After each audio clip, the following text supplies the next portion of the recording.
ఈ పాలకూర పప్పు నిజంగా అమృతం అండి. ఒక్కసారి ట్రై చేసి చూడండి. మళ్ళీ మళ్ళీ చేసుకొని తినాలనిపిస్తుంది. మనకు కావాల్సిన పదార్థాలు: పాలకూర, ఉల్లిపాయ, టమాటా, పచ్చిమిర్చి, వెల్లుల్లి, కరివేపాకు, కొత్తిమీర, పప్పు మరియు ఎండుమిర్చి. నేను ఇందులో 2 రకాల పప్పులు కలిపి చేస్తున్నాను.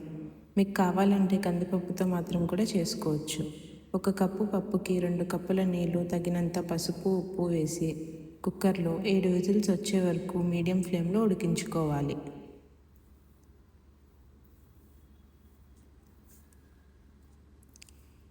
ఇంతలో ఒక పాన్లో కొద్దిగా నూనె వేసి దంచిన వెల్లుల్లి వేయాలి. వెల్లుల్లి లేత బంగారం రంగు వచ్చాక తాలింపు పదార్థాలు వేయాలి. తర్వాత తరిగిన ఉల్లిపాయ వేసుకోవాలి. ఉల్లిపాయ కొంచెం వేగాక పచ్చిమిర్చి, ఎండుమిర్చి, కొద్దిగా కరివేపాకు వేసి వేయించాలి.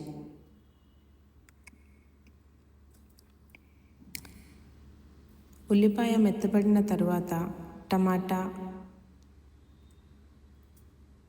కొంచెం పసుపు, ఉప్పు, కారం వేసి బాగా కలపాలి.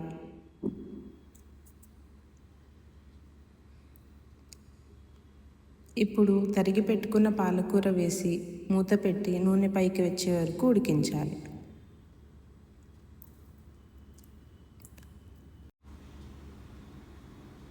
సాధారణంగా నేను చింతపండును పప్పుతో పాటు కుక్కర్లోనే వేస్తాను, కానీ ఈసారి మర్చిపోయాను కాబట్టి ఇప్పుడు చింతపండు రసం కలుపుకుంటున్నాను.